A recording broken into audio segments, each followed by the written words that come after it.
Niños pueden bajar a la escuela dominical que tienen en esta mañana, mientras los mayores buscamos la oración del Señor Jesucristo en Mateo. Mientras bajan los niños podéis buscar en el Evangelio según Mateo el texto de la oración modelo que el Señor Jesús dio a sus discípulos en Mateo capítulo 6. Vamos a volver a leer el contexto, aunque lo hicimos ya hace 2 semanas cuando empezamos esta meditación y esta serie. Vamos a volver a leerlo en el Mateo capítulo 6, a partir del verso 5. Vamos a leer las palabras que hay antes y después de esta oración que conocemos como el Padre Nuestro. Dice así el Señor Jesús, es parte del llamado Sermón del Monte. Cuando ores, no seas como los hipócritas, porque ellos aman orar en pie en las sinagogas y en las esquinas de las calles para ser vistos de los hombres. De cierto os digo que ya tienen su recompensa. Mas cuando ores, entra tú en tu aposento y cerrada la puerta, ora a tu Padre que está en secreto. Y tu Padre, que ve en lo secreto, te recompensará en público. Y orando no uséis vanas repeticiones, como los gentiles, que piensan que por su palabrería serán oídos. No os hagáis, pues, semejantes a ellos, porque vuestro Padre sabe de qué cosas tenéis necesidad, antes que vosotros le pidáis. Vosotros pues oraréis así: Padre nuestro que estás en los cielos, santificado sea tu nombre. Esta es la expresión sobre la cual vamos a meditar hoy en la palabra de Dios hoy. Vamos a pedirle así que Él también nos hable por medio de esa su petición, el ruego que Él nos pone como modelo. Vamos a orar al Señor. Te queremos pedir, Señor, que podamos descubrir algo de esa realidad que esconde tu nombre. ¿Quién eres tú? Que podamos saber quién eres Él, quién eres aquel, Señor, que en Cristo Jesús te manifiestas y revelas, enseñándonos así a hablar a ti, a dirigirnos de esta manera, diciendo: santificado sea tu nombre. Señor, que ese conocimiento, que esa luz que tu Espíritu produzca en nosotros al iluminar estas palabras, también nos lleve a una nueva vida, que nos haga diferentes, que no seamos los mismos. Te lo pedimos, Señor, en el bendito nombre de tu amado Hijo, el Señor Jesús. Amén.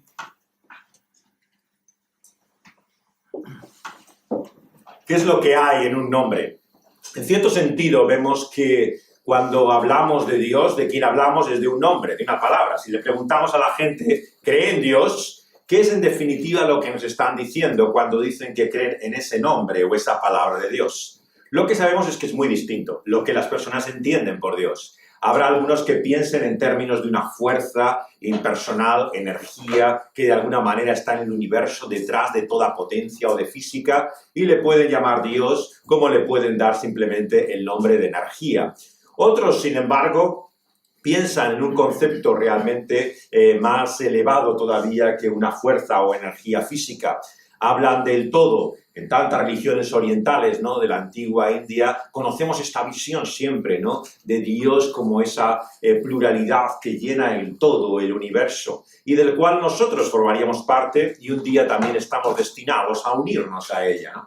Hay tantas visiones y formas de entender a Dios. Por lo tanto, como alguien ha dicho, lo importante no es saber si creemos o no en Dios, sino si ese Dios realmente en que creemos, quién es, si se ha revelado, si podemos saber o conocer algo de Dios.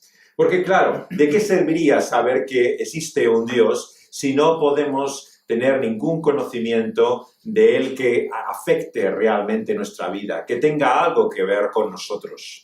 El teísmo, por lo tanto, la creencia que muchos han tenido y fue particularmente fuerte en siglos pasados. De hecho, conocéis que muchos de los padres fundadores de Estados Unidos, por ejemplo, más que cristianos, eran teístas, personas que creían en la realidad de ese Dios. Se ha mantenido así en muchas creencias, digamos, casi esotéricas. La masonería, en general, habla del arquitecto del universo.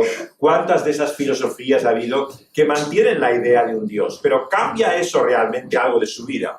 ¿Hace diferentes el hecho de que crean que existe un Dios? En estos últimos años hemos visto también el resurgir de lo que se ha dado a llamar el nuevo ateísmo. El nuevo ateísmo se caracteriza, a diferencia del anterior, por una mayor militancia, una casi visión misionera por la cual intentan convencer a las personas, ¿no?, de la necesidad del racionalismo en primer lugar, pero también de una visión más materialista y escéptica, ¿no?, de lo que es el universo y de lo que es la vida. Y claro, como reacción, los cristianos vemos que también son cada vez más agresivos y militantes, ¿no?, frente a estos que se confiesan ateos, ¿no? Y lo que vemos es el continuo combate, la lucha, la discusión, todas las controversias. Este mismo fin de semana he estado en Tarragona, donde hay un foro de apologética, y está hablando una persona de formación científica, John Lennox, sobre el tema, ¿no?, precisamente del ateísmo, ¿no? Y estuve hablando ayer de por qué no soy ateo. Mucho interés hay ahora también por todas estas cuestiones, pero realmente afecta o cambia algo la vida de las personas saber que Dios existe. Lo que vemos aquí es que lo importante es la realidad que esconde ese su nombre, que desvela quién es Él. Y hemos leído al comienzo de esta reunión cómo Dios mismo se identificó por nombre. En esta época de anonimato, aquellos que con la mayor parte de nosotros formamos parte ya de esta cultura y realidad virtual, ¿no?, que implica Internet, ¿no? Sabemos cómo el anonimato ha adquirido una nueva fuerza. Siempre ha existido, por supuesto, había cartas anónimas, personas que escondían su identidad. Pero claro, hoy en día la tecnología permite que esto sea mucho más sofisticado. Prácticamente nunca sabes con quién te estás comunicando con toda seguridad.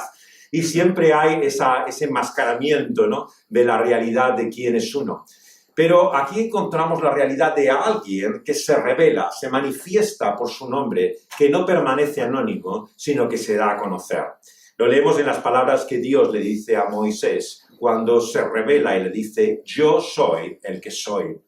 Estas enigmáticas palabras que encontramos en el capítulo 3 del Éxodo han dado de pensar a muchas personas. A continuación utiliza el nombre con el cual Dios ha sido conocido a lo largo de toda la Biblia, no solamente en el Antiguo Testamento. Un nombre que en hebreo no tiene lo que podríamos llamar hoy las vocales, ¿no? Al transliterarlo, ese nombre en consonantes hace que se traduzca de forma diferente. Y es por esto que hay tradiciones distintas. Nuestra versión Reina Valera participa de una antigua tradición de las Biblias de la Reforma de utilizar el nombre Jehová para Dios, ¿no? Para muchos está muy identificado con una secta en concreto, que son los testigos, ¿no? Entonces prefieren evitar ese nombre. En inglés mismo se ha sustituido ya en todas las traducciones de la Biblia generalmente por el nombre Señor, que es como los judíos utilizan ese nombre.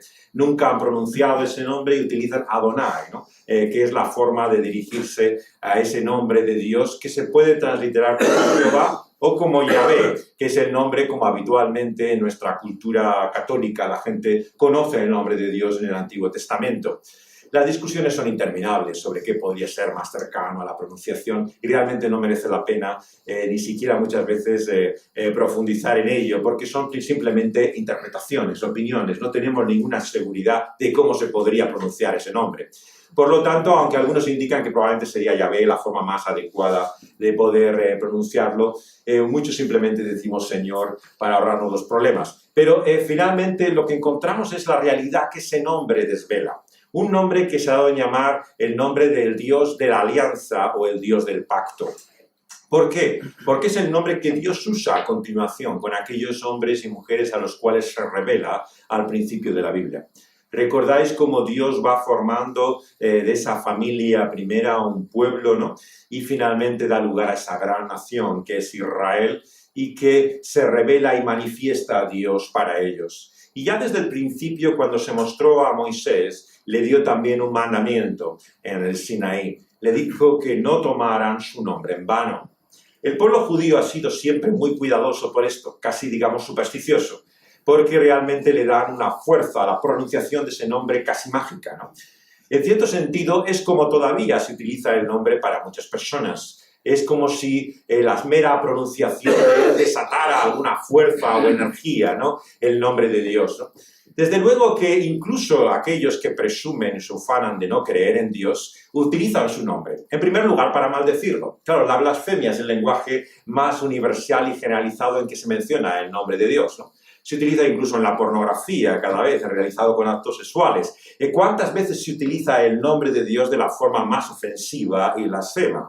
Realmente, el nombre de Dios, lejos de dejar sin usarse, se utiliza tanto por creyentes como no creyentes. Pero la cuestión es cómo se utiliza, qué sentido tiene, qué significado, ¿no? Y la realidad es que para muchas personas tiene muy distinto significado. Vemos algunos realmente se refiere a alguien superior que puede ayudarles en un momento de necesidad. Se comenta siempre que incluso aquellos que no son creyentes, cuando tienen un accidente, cuando se ven con un diagnóstico que da el más terrible vaticinio, ¿en qué nombre piensan en primer lugar? En el nombre de Dios. Es lo primero que viene a sus labios, aunque en toda su vida hayan dicho que no existe semejante Dios y significa nada para ellos, pero es el único al cual pueden acudir en la desesperación. Esa pronunciación del nombre de Dios sin conocimiento de Él, ¿realmente para qué sirve? ¿Qué nos muestra realmente de Él? Vemos que una y otra vez es como si no pudiéramos escapar de su propio nombre. Nietzsche, otro filósofo no conocido precisamente por su credulidad, más bien por todo lo contrario, decía siempre que mientras tengamos la gramática no podremos escapar de Dios, ¿no? De alguna forma es como si el lenguaje mismo nos atrapa. Otro escritor alemán muy popular en tiempos pasados, ahora menos, Heinrich Böll, escribió un famoso libro que era muy conocido en finales del siglo pasado, se llamaba Las opiniones de un payaso, en el cual hace la filosofía, digamos, de la vida por este personaje, ¿no? Que se nos presenta. Y él tiene una conocida frase en el libro que dice: me aburren los ateos porque siempre hablan de Dios. Esa frase de Heinrich Böll, ¿no?, te muestra cómo incluso el ateísmo, ¿no?, al volver una y otra vez al discurso sobre Dios, es como si estuviera afirmando lo mismo que él niega. O sea, hay como un discurso completamente contradictorio, ¿no? Está afirmando la realidad de alguien que no existe y toda su vida se dedica a combatir y a luchar esa realidad que en su nombre está negando, ¿no? Esa es la contradicción del ser humano que se ve incluso atrapado por el propio lenguaje. Se ha comentado mucho, claro, al llegar a estas palabras, que vemos ahí el significado de los nombres en la cultura hebrea. Es cierto que, como sabemos en la Biblia, los nombres judíos tenían una razón, un significado, ¿no? En algunas culturas todavía se practica esto, que cuando se pone un nombre tiene alguna relación particular, ¿no?, con la vida de las personas que le ponen ese nombre, ¿no? Pero en general vemos que el nombre desvelaba como algo de la realidad de quién es él, ¿no? Y el nombre de Dios en particular te muestra un carácter de su naturaleza, ¿no?, que es difícil de describir, ¿no? En términos teológicos utilizamos un término, ¿no?, que hace referencia al hecho de que Él es el que es, de la realidad de su existencia última, de cómo Él es finalmente la única realidad que permanece. Ese aspecto, esa característica, atributo de Dios, podríamos llamarlo, que es el hecho de que Él es, va más allá de cualquier otro atributo. Por eso, en cierto sentido, hablar de que Él es el que es, no es en cierto sentido una descripción más de su naturaleza, es afirmar algo de sí mismo. Y esto va muy unido siempre a esta tremenda palabra, expresión que se utiliza aquí, que es la santidad. La santidad es uno de los términos que da un poco repelús de la religión, siempre, ¿no? Cuando se habla de algo santo, sagrado, parece que es algo intocable, algo que no te puedes acercar, como desde la revelación de Moisés, algo que hay que quitarse el calzado porque pisas tierra sagrado. Es algo que de alguna forma resulta incómodo para muchos todavía hoy. Y es muy difícil expresar lo que implica la idea de santidad. Mi maestro, cuando estudiaba en Londres, John Stott, solía decir siempre que la palabra para él, santo, en primer lugar, la descripción más sencilla que podíamos dar en este mundo actualmente para intentar hacer entender que es la palabra diferente. Para poder empezar a entender qué significa algo de la santidad de Dios, tenemos que entender su diferencia. Esto es un tema realmente capital a la luz de toda la Escritura. Comprender que Dios no es como nosotros, que Él es distinto, que Él es diferente. Y a esto es a lo que hace referencia su nombre. Claro, acaba de decir que Dios es nuestro Padre, pero nuestro Padre que está en los cielos no es como nuestro Padre en la tierra. Y a continuación es como que ahondar aún más en esto, mostrando que es su nombre, es santificado. Es como si intentara combinar estos dos atributos de Dios tan difíciles siempre de relacionar. Su trascendencia, el hecho de que está por encima, más allá de todos nosotros, y la cercanía, ¿no? La inmanencia, el hecho de lo evidentemente próximo que se ha hecho a nosotros, ¿no? Y en Dios encontramos siempre estas dos realidades difíciles de combinar en nuestra mente. Tenemos que pensar en alguien lejano o alguien cercano. ¿Es simplemente tu papá que está aquí a tu lado o es ese Dios 3 veces santo que está lejano y distante? La realidad es que son ambas cosas en la Biblia. Lo que vemos es que una y otra vez se nos llama a mantener esa tensión. La realidad de que Dios es tan cercano como que se ha hecho hombre, uno de nosotros, en la palabra encarnada, en el verbo que es Cristo Jesús. Pero al mismo tiempo es ese Dios que nadie ha visto jamás, dice Juan. Ese Dios que habita en una luz inaccesible, que no podemos darnos cuenta realmente quién es Él. Por eso, como decía aquel teólogo del siglo XX, Karl Barth, cuando hablamos de Dios, tenemos que darnos cuenta que los que hablamos, somos nosotros. Por lo tanto, el discurso mismo sobre Dios tiene siempre estas limitaciones. No es finalmente muchas veces la revelación de Dios, la Biblia, su palabra, sino nosotros explicando, justificando, dando razón de Dios. Y claro, es ahí donde entra el elemento del error, ¿no? Donde entra la confusión, el efecto del mal que también nos lleva a nuestra mente, a una visión distorsionada de Dios. Esto aparece en la Escritura desde el principio. Vemos que no solamente hay un Dios que se ha revelado, es que hay otros dioses en minúscula, falsos dioses, ídolos, ¿no? Que el mundo reconoce y llama a Dios sin ser Dios. O sea, por un lado, como dice en el Nuevo Testamento, no hay Dios más que uno. Pero por otro lado, encontramos siempre que el hombre, el ser humano, adora siempre a lo que es una creación de su mente, de sus manos, y le llama a Dios. Y tenemos esa confusión siempre entre Dios y Dios. El Dios en mayúsculas y el Dios en minúsculas. ¿Quién es realmente Dios? En un sentido podríamos decir que toda la Biblia lo que nos lleva es esa disyuntiva. No entre creer o no creer, sino entre creer en el Dios vivo, en mayúsculas, y ese Dios que es un ídolo al cual servimos, porque todos creemos y servimos a alguien. Esta es una afirmación central en la Escritura, el hecho de que Dios ha hecho todas las cosas, pero el ser humano, Romanos 1 nos dice que ha tomado la creación, la criatura, y le ha dado los atributos que solamente a Dios puede darle. ¿Qué significa eso? Pues que cuando vemos la naturaleza, todo aquello que es la creación, nos parece tan excelsa, tan sublime, que le damos atributos divinos. Se habla de la madre naturaleza. Se dice que todo lo que recibimos viene de ella, que hay que cuidarla y preservarla porque en ella está la vida. Le damos toda una serie de características que realmente son divinas, no son propias de una creación natural. Y esto lo vemos en todos los aspectos de la vida humana. Cuando amamos a una persona, cuando estamos apasionados por ella, tan entusiasmados y enamorados, le decimos a veces te adoro. Te adoro, ¿por qué? Porque realmente es como si esa persona pasara de ser una criatura a ser alguien excelso, totalmente idealizado. Cuando algo nos gusta y nos apasiona, nos entusiasma, ¿no? Decimos que adoramos eso.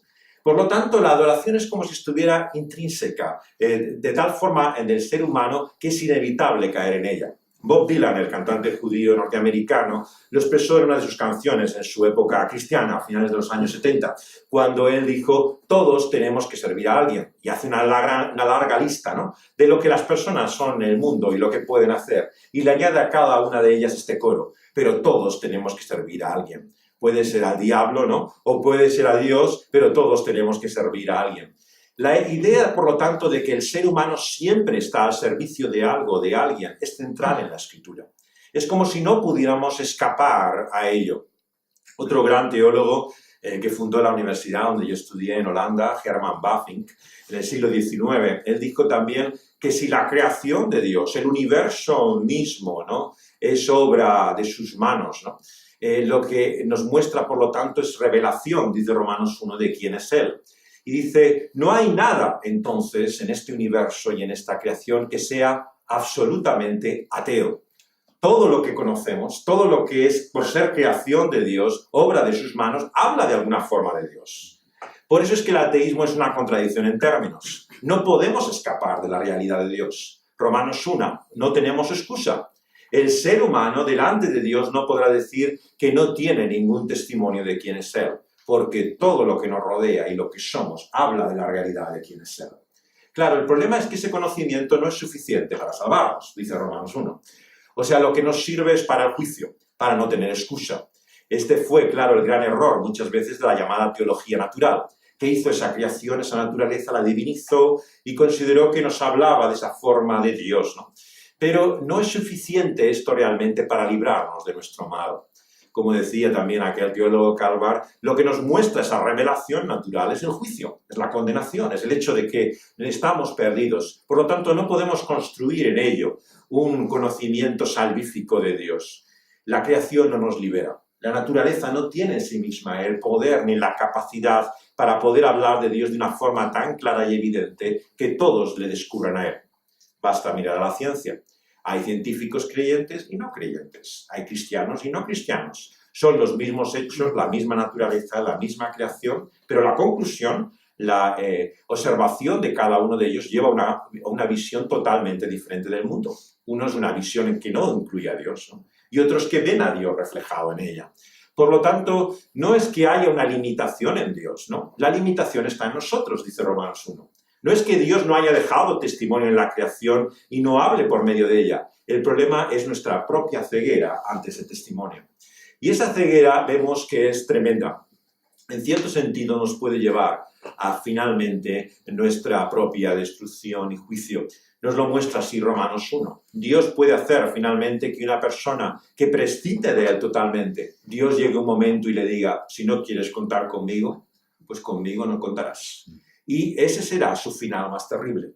No hay nada peor que le pueda pasar al ser humano que Dios le entregue, ¿no?, a su mente, que Dios le entregue a sus designios, a su propósito, y que diga, no quieres contar conmigo, pues libre estás. Eso es el infierno, decía C.S. Lewis y es Luis, ¿no? El infierno es simplemente Dios concediendo al ser humano su voluntad suprema. Si tú no quieres contar conmigo, conmigo no estarás por toda la eternidad. Y esa realidad terrible es a la cual Dios y otra vez nos busca liberar. Toda la historia de Dios y toda la obra que Él hace en nuestras vidas es en definitiva intentando atraernos, intentando mostrarse y revelarse a nosotros. Y en cierta forma, como decía Agustín, cuando le buscamos a Dios es que ya hemos sido encontrados por Él. Lo que Agustín quería decir es que Dios es como ese sabueso celestial del poema británico que busca a aquel que intenta alejarse de Él, escapar de Él. Recordáis este salmo, ¿no? ¿Cómo podré yo escapar de Dios, ¿no? Y siquiera buscando en la oscuridad, intentando esconderse en lo más lejano, en las nubes, en la oscuridad, me librará eso de la realidad de Dios. Dios en su bendita, maravillosa tenacidad y tozudez nos persigue reticentemente. Y esto es la mejor noticia que podemos escuchar hoy en esta mañana. Porque si fuera por nosotros, si dependiera realmente de nuestra búsqueda de Él, me temo que muchos de nosotros viviríamos alejados de Él para siempre. La realidad es que precisamente porque Dios nos busca, es que nosotros podemos conocerle y descubrirle. Y lo que nos dice aquí es que tenemos que reconocer su nombre, que tenemos que respetarlo, que honrarlo, que santificar su nombre. ¿Qué significa eso? Claro, en un sentido también parece una contradicción en términos. ¿Cómo se puede hacer más santo el nombre de Dios que ya es santo, ¿no? Si hemos leído en Isaías 6 que cuando se revela a Dios, que Él es santo, santo, santo, quiere decir que la santidad está en Él, le pertenece a Él. Él es el santo en mayúsculas, así se le llama una y otra vez en el Antiguo Testamento. Él es el santo de Israel. Él dice a su pueblo, sed santos porque yo soy santo. Por lo tanto, no es una falta de santidad en Él la que dice santificar mi nombre. No es porque hay alguna privación o limitación de Él que dice hacer mi nombre más santo de lo que es. Santificar el nombre de Dios, por lo tanto, no es algo que cambie el carácter o la persona de Dios mismo, algo que Él necesite por su parte.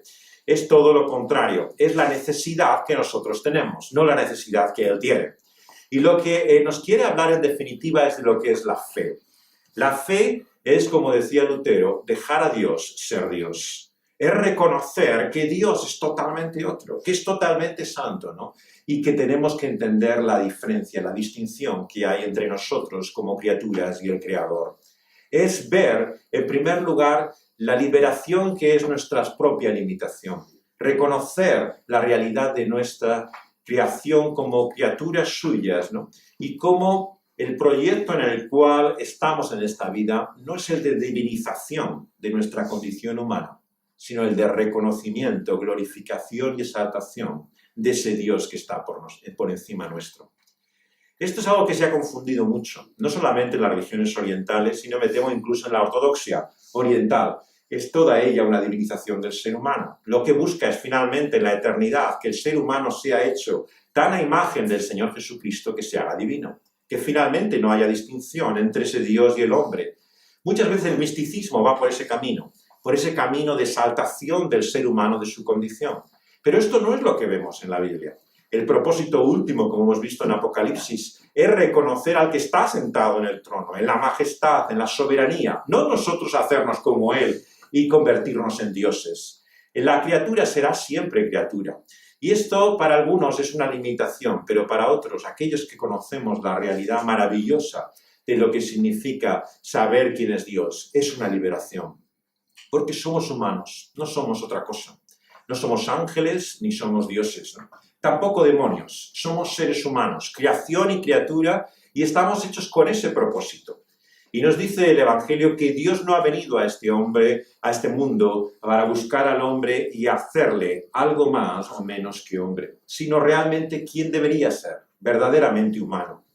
No hay nada, por lo tanto, ajeno a Dios de la realidad de nuestra humanidad. Él la ha conocido en su carne, en su cuerpo. Él ha vivido en la persona del Señor Jesucristo lo que es ser humano. Y lo que nos muestra es lo que podemos llegar a ser en la persona de su amado Hijo. El Señor Jesucristo, por lo tanto, es para nosotros el modelo de verdadera humanidad, ¿no? Pero nos revela ella en una perfección, en una santidad y en una limpieza total, como no conocemos en esta tierra, en esta vida, en este momento presente. Se nos llama aquí, por lo tanto, a reconocer que Dios es Dios y a glorificar su nombre. ¿Qué implica eso entonces en la práctica? Bueno, en primer lugar y obviamente, darse cuenta de lo que significa usar su nombre. ¿Cómo utilizamos con el lenguaje, con nuestra lengua, el nombre de Dios? Bueno, es muy fácil mirar la forma en que muchos blasfeman el nombre de Dios. Es evidente que el nombre de Dios es utilizado muchas veces de una forma vergonzosa, ¿no? Sin ningún tipo de justificación. Pero los creyentes, los cristianos, los religiosos tampoco están libres de ese uso en vano del nombre de Dios. Porque al fin y al cabo, ¿cómo utilizamos tantas veces el nombre de Dios? ¿Quién no ha dicho, bueno, yo creo que la voluntad de Dios es esto? Yo creo que lo que Dios me está diciendo es esto. ¿Pero dónde te lo dice? ¿En algún versículo de la Biblia o te lo dice en tu impresión personal? Por lo tanto, tantas veces usamos el nombre de Dios. Hablamos de su voluntad, de su propósito, y de lo que hablamos es de la nuestra, de lo que nosotros queremos, deseamos y cómo pensamos que Dios ha de actuar. En ese sentido, estamos libres de poder culpar a los demás como si nosotros estuviéramos exentos de culpa. Somos los primeros que utilizamos una y otra vez el nombre de Dios en vano. Si me apuráis, incluso muchas veces más que aquellos que nos rodean. Porque otros lo utilizarán para maldecirlo, pero hay muchos creyentes que no dejan de caer el nombre de Dios de su boca todo el tiempo. Todo el rato es Dios por aquí, Dios por allá. O sea, realmente utilizan el nombre constantemente sin consciencia realmente de lo que significa la realidad que hay detrás de ese nombre. ¿Quién es Dios y su voluntad soberana, lo que Él quiere? Así que en primer lugar, este texto y lo que Dios nos muestra nos lleva a hacer una reflexión profunda de cómo usamos ese nombre de Dios, ¿no? ¿Qué queremos decir cuando hablamos de Dios? Porque si no es lo que Dios mismo nos ha revelado en su palabra, si es simplemente nuestra interpretación, o más aún, cómo entendemos que Él puede actuar en nuestra vida, en el presente, en su providencia, podemos estar bajo el peligro evidente de usar el nombre de Dios en vano, de atribuirle a Dios cosas que Él no ha hecho, de decir que Dios dice cosas que Él no ha dicho, de utilizar en definitiva su nombre confundiéndolo con nuestra propia voluntad, palabras y deseos. En segundo lugar, yo creo que santificar el nombre de Dios, considerar quién es Él, no es solamente algo que tiene que ver con el lenguaje, con cómo utilizamos su nombre, sino es darnos cuenta de quién es su persona. Tristemente, la religión siempre se ha confundido muchas veces con la magia, en el sentido en que hay como un pensamiento mágico. La idea muchas veces de muchos creyentes es de que esto, la mera pronunciación de este nombre y de esta realidad es como si descargara, librara una serie de fuerzas, energías, poderes, ¿no? Por los cuales la confesión de ese nombre de Dios, ¿no? Fuera como un acto mágico en el cual se produjera de una manera increíble y maravillosa, ¿no? Aquello que no podemos ni siquiera sospechar, ¿no? Ni imaginar. Pero la fe no es magia. Dios no está sujeto a nuestros juegos, ¿no? Por el cual, por una fórmula, por utilizar unas palabras, Dios está a nuestro servicio. Es al revés, nosotros estamos al servicio de Él. Él no es nuestro botones para hacer lo que nosotros queremos, no es el camarero al que llamamos para que esté a nuestro servicio. Lo que nos muestra santificar el nombre de Dios es que no podemos utilizar a Dios. Lo que nos dice en definitiva que la fe no es la manipulación de Dios. No es saber torcerle el brazo, a ver con cuántas oraciones, vigilias y esto logro que Dios haga lo que Él quiera. Lo que yo quiera o lo que Él quiera. Porque de esto es de lo que se trata. Si realmente lo que oramos es que sea la voluntad de Dios hecha, ¿no? Como veremos, significa que Él es soberano, que Él hace lo que quiere, no lo que yo quiero. Entonces, una y otra vez, esa visión de la fe como magia es una tremenda tentación para el cristianismo también contemporáneo. Se ha hablado mucho de la confesión positiva. Sabéis que hay sectores del pensamiento evangélico que han desarrollado toda una teología realmente sobre la pronunciación del nombre de Dios y del poder que esto ejerce, ¿no? Y le atribuyen a la lengua esa fuerza, digamos, mágica, ¿no? De que simplemente poder utilizar su nombre. Y utilizan textos bíblicos, el que confiesa el nombre de Dios, ¿no? Todo lo que significa siempre la declaración, ¿no? Como si fuera una fuerza o un poder unido a ello. Y está asociado, como sabemos, a una teología de la prosperidad. Nos dicen que por medio de esa profesión, de esa confesión, tendrás salud, tendrás prosperidad económica, se te irá bien en la vida. Y hay toda una aberración, digamos, que se esconde detrás de esa visión mágica, de la pronunciación del nombre de Dios. Y es tan sutil, ¿no? Es realmente tan difícil a veces de confundirse, ¿no? Cuando se habla del poder, de la sangre de Jesús, ¿no? Y simplemente se piensa que por decir estas palabras, como si se produjera un abracadabra, ¿no? Y a continuación se desatara, ¿no? El poder de Dios y uno se ve libre, ¿no? La fuerza de la confesión, ¿no? El poder de lo que es una expresión lingüística. Esto es magia, seamos sinceros, ¿no? Realmente no es fe. La fe es la dependencia, la humildad con la cual nos presentamos delante de Dios y que Él haga su voluntad. ¿Y sabéis cuál es el argumento último para entender que esto es cierto? El Señor Jesucristo. Cómo el Señor Jesús ora a su Padre. Aquí no solamente nos enseña a santificar el nombre de Dios, sino que Él también en aquella noche terrible, antes de lo que iba a ser su muerte, le dijo que si era su voluntad, ¿no? Que pasara de Él esa copa. Hasta el propio Hijo de Dios, encarnado, Dios mismo, hecho hombre, dice sí es tu voluntad. Por lo tanto, esto no es una falta de fe. No es falta de confianza, no es falta de seguridad decir si es tu voluntad. Es lo que de la oración se trata, de aceptar que su voluntad es la que prima y no la nuestra. Esto es en definitiva lo que significa pedir a Dios o hablar a Dios, reconocer que Él y su voluntad es lo mejor para nosotros. Por eso en ese sentido también lo que vemos en tercer lugar es que esta expresión cambia nuestra idea de la oración. La oración, se ha hablado mucho, claro, en la espiritualidad cristiana de lo que eso significa. Tanto se ha escrito, enseñado sobre la oración.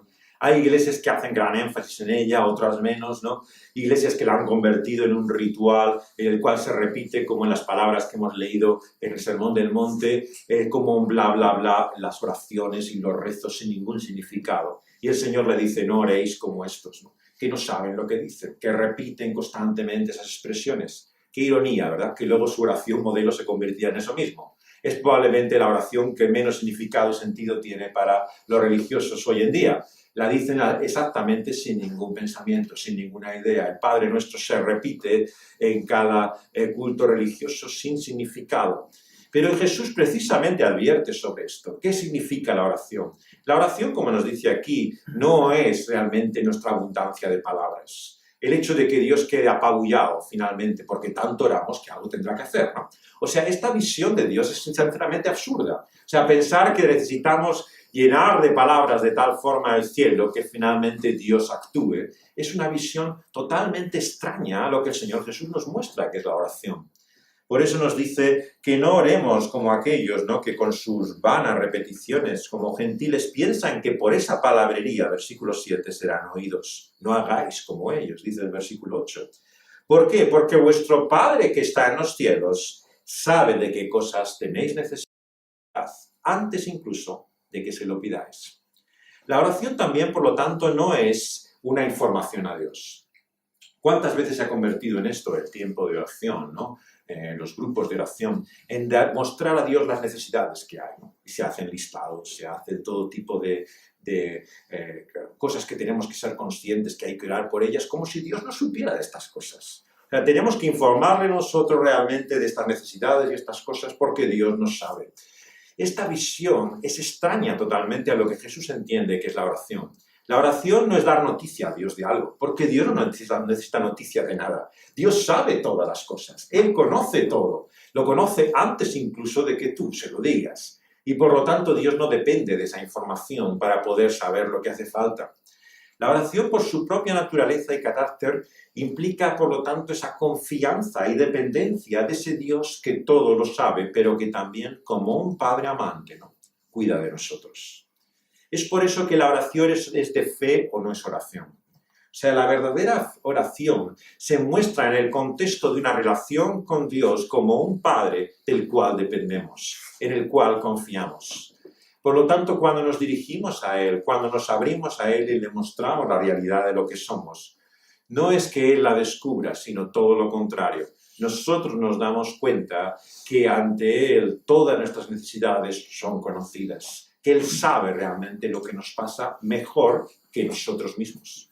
La oración lo que te habla, por lo tanto, es de un conocimiento mayor incluso del que uno puede tener de sí mismo. Tristemente nos conocemos muy poco, ¿no? Pensamos muchas veces que es por los años, la edad, ¿no?, que realmente somos inconscientes, ¿no?, que no nos damos cuenta realmente de quiénes somos. Pero cuando uno se va haciendo mayor, se da cuenta que finalmente se sigue sorprendiendo, sigue haciendo cosas realmente que uno no espera, se sigue sorprendiendo y maravillando de la realidad de quién es Él. En esta vida llegamos a conocer muy poco, no solamente de nosotros mismos, sino también de los demás. Nos parece conocer a personas, saber quiénes son, cuando llevamos mucho tiempo con ellas. Incluso cuando convivimos con alguien durante mucho tiempo, nos parece que esta persona realmente conocemos. Pero ¿quién no ha vivido esa experiencia, ¿no?, de esos momentos y ocasiones en que dice, esto sí que me ha sorprendido? Yo no me esperaba esto de esta persona, ¿no? Realmente me ha dejado asombrado, ¿no? ¿Por qué hace esto, no? O sea, llega siempre un momento en el cual uno se da cuenta que somos extraños el uno para el otro. Incluso realmente en la relación más íntima y profunda nos encontramos que parecemos dos mundos, dos universos paralelos que finalmente solamente coinciden o a veces se rozan, pero que parece que estuviéramos condenados, ¿no?, a esa soledad última, final, por el cual nunca llegáramos a ser entendidos ni conocidos por nadie. Lo que Dios se revela a lo largo de la historia, desde aquel a que da nombre a este pueblo, Jacob, que llegó a ser Israel, cuando Él va ante ese pozo del viviente que me ve, dice Génesis. El viviente que me ve, aquel que nos conoce mucho más que nosotros nos conocemos a nosotros mismos, nos lleva a esa esfera y plano de intimidad que no podemos conocer en esta vida. Toda nuestra existencia es un deseo, un anhelo de intimidad. La buscamos de una y otra forma, sobre todo en las relaciones, ¿no?, los unos con los otros, ¿no?, por medio del sexo, en la manera en la cual intentamos llegar a unirnos a otra persona, a formar parte realmente de la vida de otro. Incluso aquellas formas más distorsionadas o perversas que pueden ser realmente, es en el fondo un anhelo de intimidad. Yo creo que incluso hasta la pornografía es esto, el deseo, el anhelo de querer realmente unirse hasta con otra persona, intentar llegar a tener ese contacto. ¿Cuánta gente busca de cualquier manera, ¿no?, el librarse de esa soledad en la cual parece encerrado para siempre? Pero el gran mensaje de la palabra de Dios, la buena noticia para nosotros, el Evangelio, es Dios mismo. Esto es lo que descubrimos una y otra vez desde el principio de la Biblia. Dios es la buena noticia para nosotros porque Él es todo lo que necesitamos. Y eso es lo que significa finalmente su nombre. Cuando dice yo soy el que soy, no está afirmando una declaración filosófica, metafísica. Yo soy el que existe, el eterno, como dicen en francés, ¿no?, para el nombre de Dios, ¿no? Él está afirmando el hecho de que Él es lo que necesitamos, que Él es quien nosotros necesitamos que sea, que Él es todo lo que nos hace falta. El Evangelio, por lo tanto, de Dios en Cristo Jesús es la realidad de que Él es la plenitud, la realización, la satisfacción última de todo lo que buscamos y deseamos en esta vida. Y encontrar y descubrir esto nos cuesta toda nuestra existencia. Seguimos pensando toda nuestra vida que hay algo o alguien que puede llenar nuestra vida aparte de Él. Sí, somos creyentes y decimos que hay un Dios, pero pensamos que será otra persona, finalmente, la que colme y realice todos nuestros deseos y satisfaga todos nuestros anhelos. Y es por eso, como decía C.S. Lewis y S. Lewis, que ese anhelo, deseo mismo, esa necesidad, nos habla de que hay una realidad en la cual puede ser cumplida. Porque para que exista un deseo y un anhelo, significa que hay algo que puede colmarlo y satisfacerlo. Cuando uno tiene sed es porque sabe que existe realmente el agua, el líquido que puede calmar esa necesidad. Cuando uno tiene hambre es porque sabe que hay algo que puede llenarlo, aunque no sea capaz de decir el qué o el cómo. Por lo tanto, hemos sido creados, como decía Agustín, como con un agujero inmenso en nuestro interior, que tiene la forma de Dios. Solo Dios puede llenarlo, solo Dios puede satisfacernos. Y entender esto nos cuesta toda la vida. Seguimos intentando llenar ese agujero con otras cosas, con otras personas, con algo o alguien que pueda llenarnos más allá de Dios mismo. Y esto es imposible, porque no hay nada ni nadie que tenga esos atributos y ese carácter, esa naturaleza de Dios ser el que es. Y es por esto que cuando damos a algo o a alguien atributos divinos, estamos condenados a esa frustración. Finalmente ponemos tal peso sobre esa persona que nunca podrá llenarnos y satisfacernos, porque esperamos todo de ella. Esperamos que nos restaure, que nos sane, que nos libre, que nos llene, que nos dé felicidad, ilusión. ¿Y quién sobre la faz de la tierra puede colmar esa necesidad? No hay nadie, por mucho que te ame, por mucho que te quiera, por mucho que esté entregando una persona a ti, tiene esa capacidad de poder llenar y satisfacer toda tu vida. Solo Dios puede hacerlo, tal y como se nos revela en Cristo Jesús. Y por eso es que el Señor mismo nos revela, como vemos en el Evangelio, que Él, dice en Juan 17, ha manifestado el nombre del Señor Jesucristo. Quiero que leamos estas palabras para acabar, para entender lo que significa en la oración de Jesús, santificado sea tu nombre. En Juan 17 encontramos esa oración que se va a llamar sumo sacerdotal. Son las palabras de Jesús, ¿no? Antes de enfrentarse a esa pasión. Y en el versículo 6 dice Jesús al Padre, en esta oración íntima. Hay pocas veces, ¿no?, en el Evangelio que Jesús, como en Juan 17, esté hablando a Dios mismo y tengamos sus palabras, ¿no?, y sepamos lo que Él decía al Padre. Y aquí está en este capítulo, sin duda, encerrado gran parte del ser y del corazón de Dios, ¿no?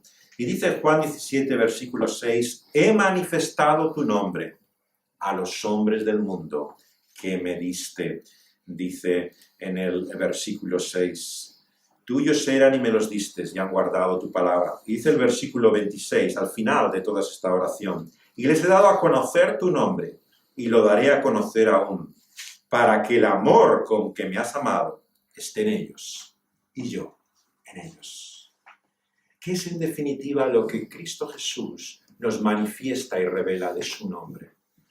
La realidad que lo que ha creado este mundo, el propósito de este universo, no es un propósito impersonal. No es una fuerza realmente que haya dado a la vida y la mantenga. Es una persona.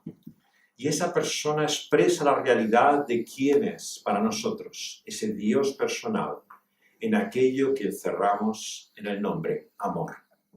Lo que nos muestra es que Dios ha creado todo lo que ha hecho con un propósito amoroso. Una declaración en primer lugar de amor a su propio nombre. Todo lo que ha hecho, lo ha hecho por amor a sí mismo. A su Hijo le ofrece esa creación y esa obra de sus manos como una ofrenda de amor. Y es ese propósito de amor en Juan 17 el que hace que todo lo que Cristo Jesús va a hacer es un acto de amor. Él se va a entregar en ofrenda, en sacrificio en aquella cruz por amor también al Padre y no solamente a nosotros. Y el Padre, por amor a Él, va a hacer que todas las cosas sean para Él, que realmente Él reciba este universo. Por lo tanto, estamos en esta vida y en este mundo con un propósito. Y el propósito que hay en este universo es revelarnos el amor que hay en el nombre de Dios, revelado en esta Trinidad de Padre, Hijo y Espíritu Santo, en esta comunión de amor perfecta por toda la eternidad, que lo que los une es ese amor eterno. Y concluye el Jesús esta oración, que Él ha dado su conocer su nombre a estos que del mundo le han conocido, para que ese amor con que les has amado, le dice al Padre, esté en ellos. Y yo, Cristo Jesús, esté en ellos. Finalmente, todo lo que Dios quiere hacer en nuestras vidas es mostrarnos su amor. El amor que el Padre ha tenido por nosotros y el que el Hijo nos da. Por lo tanto, lo que debemos desear y anhelar es participar, experimentar de ese amor y de esa vida. Es por eso que el conocimiento de Dios no puede ser algo que simplemente tiene en nuestra mente. Necesitamos saber quién es Dios, pero necesitamos algo más que conocimiento y que información y sabiduría. Necesitamos sentir ese amor de Dios. Y ese es el propósito de Dios desde el principio. ¿Para qué nos ha hecho? ¿Para qué ha enviado a este Hijo al mundo si no es para que descubramos su amor? Para que Él mismo esté en nosotros. Vamos a pedirle que sea así. Vamos a orar a Dios y rogarle que Él nos muestre ese amor que hay encerrado en su nombre. Oh Señor, en esta mañana te queremos suplicar y rogar, Señor, que nos manifiestes, Señor, tu nombre. El nombre de quien tú eres, como Cristo Jesús nos lo ha revelado. Señor, que nos des a conocer, Señor, ese misterio que nos muestra la realidad gloriosa de aquel que es 3 veces santo. En ese amor profundo que tú has revelado, Señor, particularmente a aquellos que te conocen. Y como tu Hijo, Señor, te rogó y suplicó en aquella oración sumo sacerdotal del Evangelio. Señor, creemos también que el propósito por el cual tú nos das a conocer tu nombre por medio de tu Hijo es que participemos de ese amor. Que descubramos el amor que has tenido desde el principio, desde la eternidad por nosotros. Que nos gocemos, Señor, que participemos y disfrutemos de ese amor eterno que tú nos das en Cristo Jesús. Señor, queremos recibir el amor que viene de ti por tu amado Hijo. Y si alguno de nosotros, Señor, todavía no lo ha sentido, no lo ha experimentado, no lo ha conocido, te rogamos que por la obra de tu Espíritu Santo tú pongas, Señor, la vida que hay en ti por tu Hijo Jesucristo en ella, en esa persona, Señor, que pueda buscar, Señor, la única realidad que puede llenar su vida. Ninguna otra cosa, Señor, ninguna persona podrá satisfacernos, Señor, y hacernos sentir finalmente lo que buscamos y deseamos, sino la realidad de quién tú eres en Cristo Jesús. Será el único amor que nos llene, el único amor que en su abundancia nos haga estar satisfechos. Señor, te lo suplicamos en el nombre de tu amado Hijo. Amén. Amén.